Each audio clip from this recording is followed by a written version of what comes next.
Hey everyone, SilverCheesecake, and welcome back to Pocket Mirror.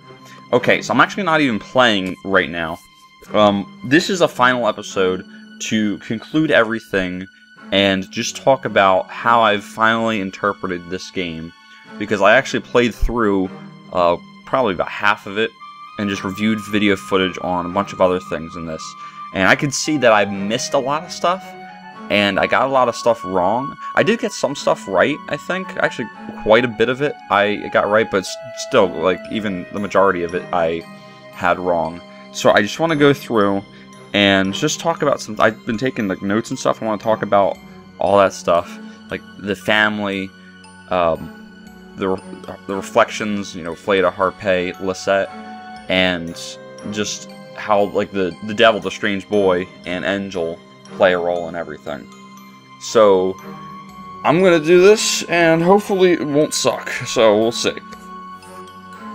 Alright, so I'm gonna start off with talking about the family. And I went back through and there was a lot of information on the family in Harpay's like area. So especially the library and just a couple other places. So I found out that the family consists of Elise, which is the mother, Roman, which is the father, and Henry, which is the brother, and of course Goldia. And their last names are De Halige, I believe. I don't know if that's how you pronounce it. But you find out in Fleda's area that the dad, Roman, is a... you don't find out that he's Roman, but you find out that he's in the military, and he's getting called to war, which I think is probably how he died. But then in Harpay's area, you find out that like more about him, like his name. It says like Sergeant Major Roman de Halige, and talks about like that's the letter with the tutor talking about how he almost had a heart attack from Goldia. So I imagine this family is or was in, I guess, like France or something. And oh, just one other thing. I noticed towards the end, like one of the endings, they showed medical records for Goldia. And by the way, I apologize if this is all over the place. Like my thoughts are just everywhere. There's medical records, and that lists like her family members. It doesn't say the names, but it lists that she has a father, a sister, or excuse me, a father, a mother, and a brother, and that they're actually all deceased. So it is assumed that everybody is dead. The father likely from war, the mother likely from the condition that she was facing. I'm not sure about the brother, how he died. But, I'll get back to the medical records later. I don't even remember what I was talking about, I apologize. So, this family, probably in France, the medical records say Austria, which could also be the case, but a lot of the stuff, like the text and stuff, were written either in French or German. So it's likely that this family was like very destitute, and they were obviously facing a lot of really harsh circumstances. The mother had her condition. The father, he was getting called to war, but he also had some of his vices.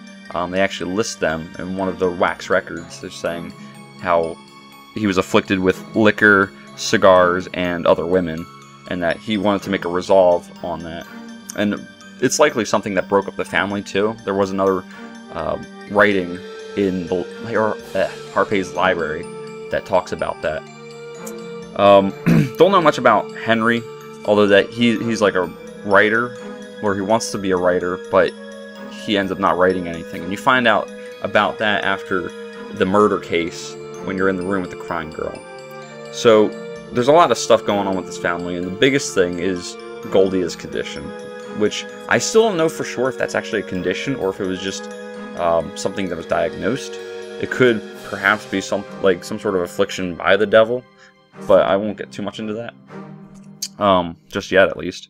So Goldia, and you can find out from the pictures when you're in Lisette's area, when you're going through the rooms, like the same room over and again. And it's like, it looks like drawings almost, and it shows the first one that she's having a tantrum and she takes it out on her brother. The second one shows that she's having a speech in front of everybody, and the third one is her ripping out a bunch of notes and stuff. Especially with the third thing, that is referenced in, again, Harpay's library, talking about how she has this weird condition with just tearing out notes and books and just being destructive in general. That's actually the letter from the tutor to her dad. So it seems like her dad is also very harsh on her, and is like, you know, with drinking and stuff, he's really probably verbally abusive to her. Excuse me. So with all this stuff going on, it seems like the mother, not the father, is the one that goes out into the woods and goes to the devil and gives Goldia's name in exchange for happiness for the family, and possibly for a better demise, because her and the father are kind of fated to die, and likely the brother. Either that, or maybe it's just a coincidence that Goldia was the only one that lived. And technically, I don't even know if Goldia actually lived, but I won't get into that because it's too vague for me whether or not she's actually alive. I'm assuming she is, though. But anyway, I digress. She gives Goldia's name, and this part I'm not completely sure about, but it seems like time passes by and Goldia is awoken, and that's when she begins her quest in Pocket Mirror.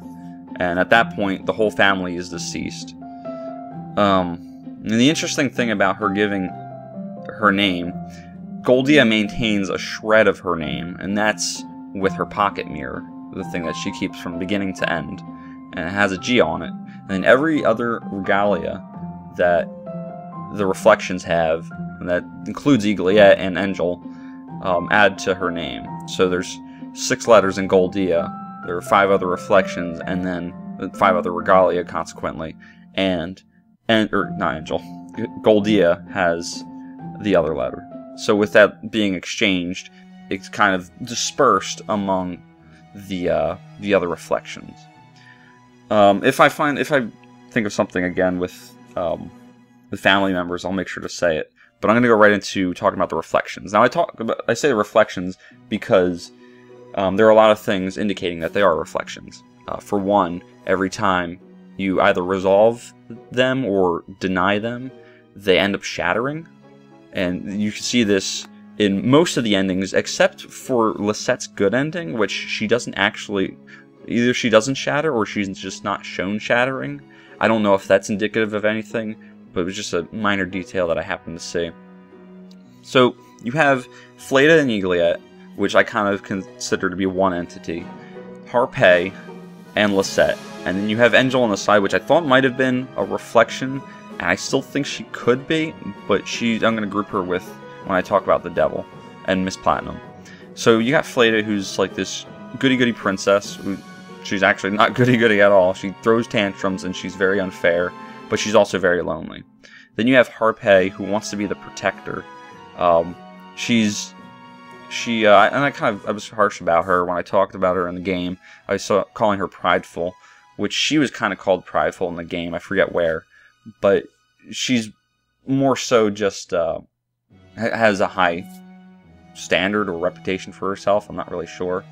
One thing about Harpay that I completely missed, and somebody actually mentioned it, shouts out to Rainbow Dragoon for this, she's actually blind, and I didn't even know that, but as I was going through, there was a lot of things indicating that she was blind. And it makes sense, because, like, the gouging out of her own eyes, but she had, like, dark hallways, and she was having no issues negotiating them, and she had a bunch of Braille books in her library, and she often wanted to hold my hand, but she was also kind of stubborn. She didn't want any help. She could manage on her own.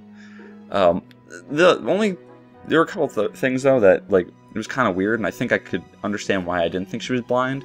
Like, when she was fixing the button on my cardigan, she just kind of happened to notice that the button was off, which I don't know how she figured that out, unless it was some sort of symbolic thing where she could actually see Goldia, but nothing else.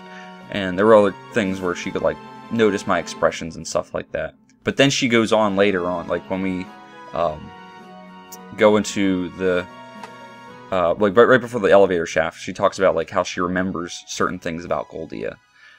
But anyway, I digress again. Then we have Lisette, and Lisette's like the really destructive person who is considered to be like the circus freak of the three reflections. Egliette, I'm not really sure much about her. I don't know if she's just accompaniment for Fleda, but she does take sort of a guardian role in a way to Fleda, especially when she talks to Fleda, and apparently I can hear her at this point. She talks to Fleda and tries her to step out of the farce, her denying who she is. So denial is like one of the greatest themes throughout this game. You see it in Fleda, you see it in Harpé, and you see it in Lisette. Fleda denies that she's nothing less than a princess. Harpé denies, she denies for me the truth about, Goldia, and Lisette denies any sort of faults. And whether or not they're right in their denials, I can't really say, because whose fault is it really if Goldia was afflicted by like a disease or something? Can't really say. In my interpretation, the reflections, obviously because they're reflections, they are a part of Goldia and how she was. So, as I was talking about those pictures in Lisette's area, how Goldia threw tantrums in her early childhood, and that's kind of reflected in Fleda, as she's a tantrum thrower. She wants everything her way. And then they showed the picture of Goldia giving the speech to everybody. So it's like kind of a sharp turn from her immature behavior, and that's kind of reflected in Harpé. How Harpé is like kind of, I don't want to say Harpé has like a facade of perfection, because that's kind of harsh against Harpé, but it's more so just like a very studious personality, very mature front sort of thing. And then they showed the picture of her ripping out all those notes and scribbling on them, and that's shown in Lisette's world, very much so, actually. You could see it in a bunch of the places. There were notes everywhere, especially right outside of the church, where it was like a snow of notes. And also that was referenced in the tutor's letter from Harpé's library. So those reflections are like part of Goldia's past. And I think what happened when her name was exchanged, she was kind of freed from that, but at the same time, not free, because they were still there.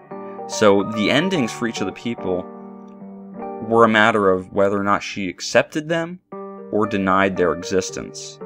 And either way, they disappeared. But with denying their existence, there was still something, I guess, lingering, some sort of lack of resolution. Whereas if she accepted them, she could understand them and figure out why they existed, I suppose. So, by accepting them, she could move forward. One thing that was really interesting, and this was also pointed out by one of the viewers, is that in the dead ending for Lisette, which is when you choose to protect rather than accept, and now that I'm thinking about it, protecting and accepting were the two ways that you could get, cruddy endings versus good endings. So when you choose to protect, you see Goldia shatter, and as she's shattering, like her sprite, for her dialogue sprite, shows shards of Fleda and Harpé, which kind of, in my opinion, furthers the theory that she kind of encompasses the reflections that they present, if that makes sense. So as far as like the literal existence of the reflections, I do kind of think that they were originally imagined by Goldia in her aloneness, because I'm sure she was like alienated from her family. So with like Fleda and her pal Egliette, Harpé, and Lisette, she kind of assigned roles to them. So Fleda was like a friend, Harpé was a protector that protected Goldia from having to admit any sort of fault, and then Lisette was the one that she could put all those faults onto. So in that sense, I think I was right in saying that the sins of Gold, which I thought it was the sins of the father, but it's this. It's not even the sins. It's the flaws and shortcomings of Goldia became Lisette's, and that was amplified when you went to her area, and she was like the circus show, and they showed a lot about that with like the cinematic in her area, how it was like a Lisette doll that was created to purify the Goldia being. Another thing which I think is kind of out there, but I think it does have some sort of validity, is that maybe because there were 3 of them, I'm kind of putting Eagleette to the side, and I apologize, but with Fleda, Harpay, and Lisette, they could be entities that are piloted by the consciousnesses of the other Dihalish family members, which in that case it would just be like souls being put into reflections, if you will. Not that like they have much to do with the dialogue presented by those reflections, because they are reflections of Goldia. But I think when you put them to rest, the reflections to rest, it puts the souls of the family members to rest as well, and it kind of undoes the detriment from going to the devil and trying to make everything better, if that makes sense. One thing that I did want to mention about the family that I forgot about is when you go to the little murder mystery, I noticed that it was the Dihalish gathering. It was like an annual gathering, which could be other Dihalish members. And I think they kind of look down upon the family. And this is why I think the family is kind of poor, because, you know, they're considered ugly or whatever. And towards the end, when Goldia is making the accusations, they're like all mad at Goldia and think that her behavior is absolutely unacceptable, which could have to do with her violent outbursts happening just at any time, including at public events such as family gatherings and dances. So one last thing I want to talk about is the Devil and Angel, and a little bit on Miss Platinum, although I'm still not really sure much about Miss Platinum. So the Devil, this is somebody that, and it's a strange boy in this game, but I keep calling him the Devil because they always show him with an inverted cross and like the ram horns.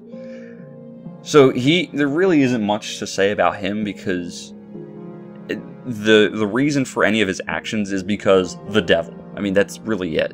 I mean, he can do all kinds of bull that he wants to do and have no motive behind it. So when he was given Goldia's name, he likely dispersed it and also created Angel with a piece of Goldia's name. Now with Angel, I think Angel is kind of like a residual being of Goldia, like whatever Goldia was actually afflicted with, not necessarily anything to do with her personality. And I think she wanted to be like Goldia and actually exist instead of being stuck in a little mirror world. By the way, I think Angel, her name comes from a portmanteau of envy and jealousy. I'm not completely sure about that, but it'd be kind of cool because that's exactly what she exhibits.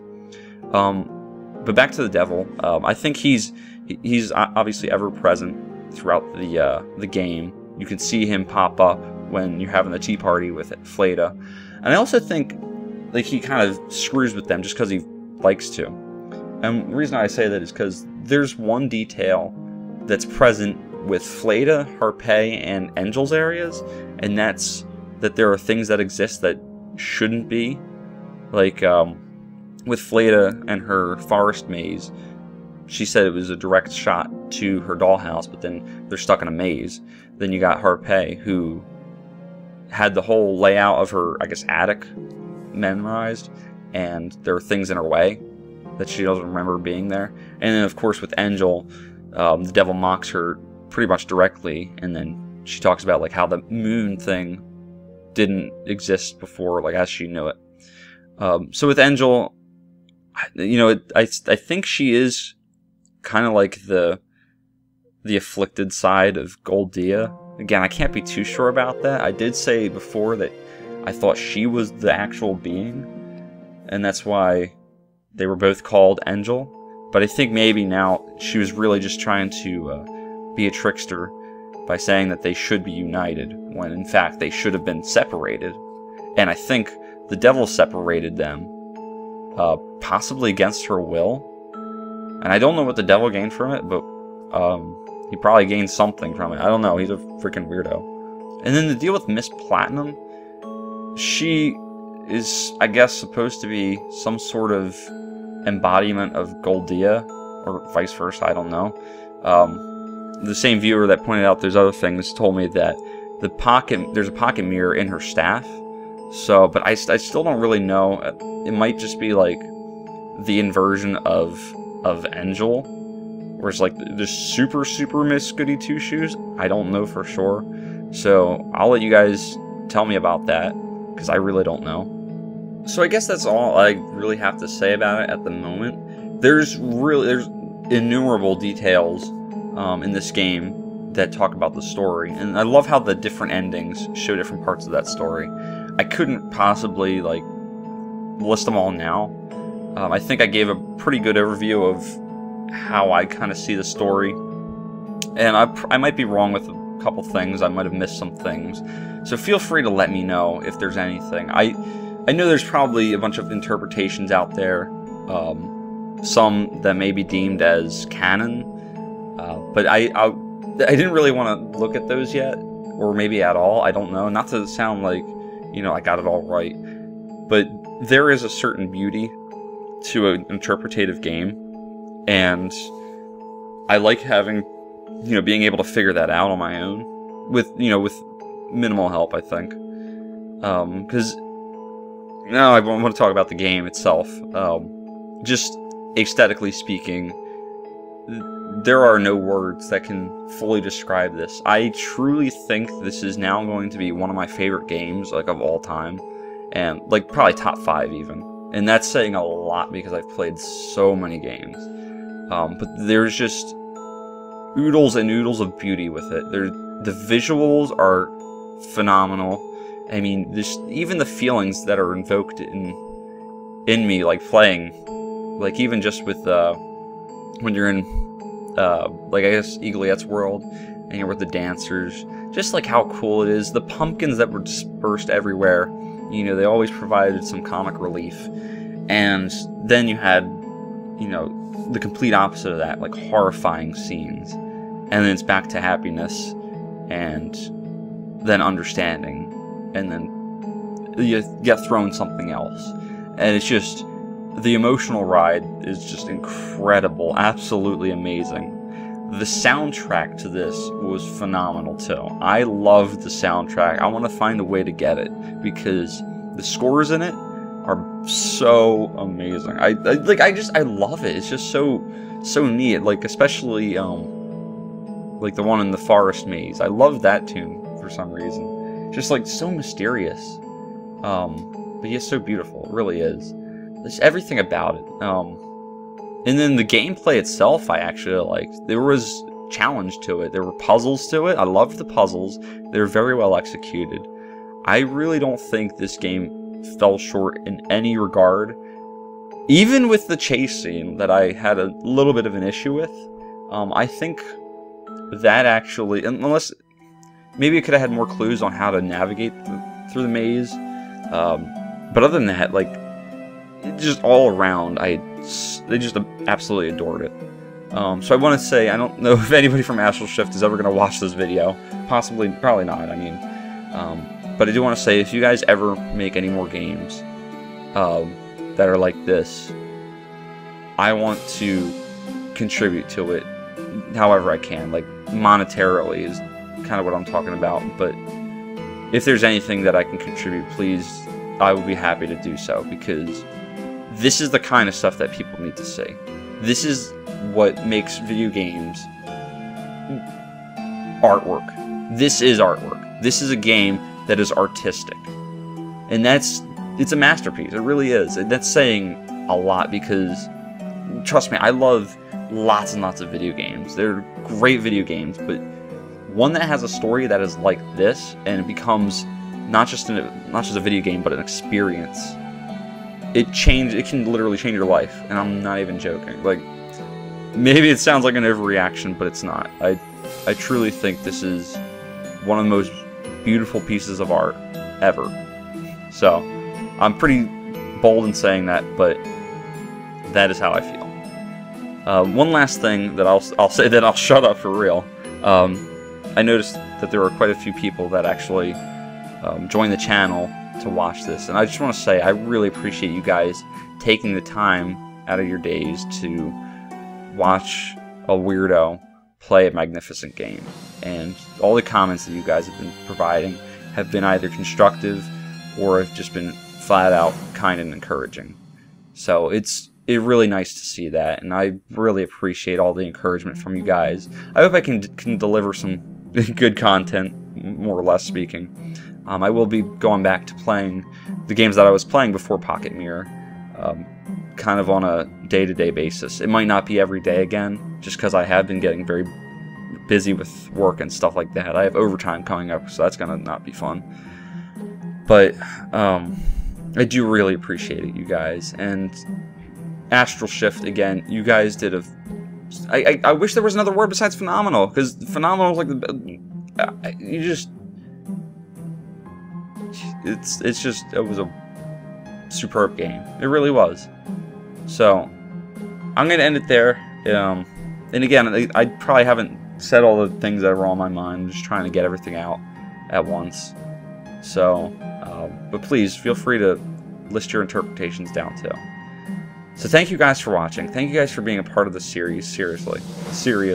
No, okay. Like this video if you liked it. Dislike it if you disliked it. Check out the rest of the playlist if you haven't. And as always, peace!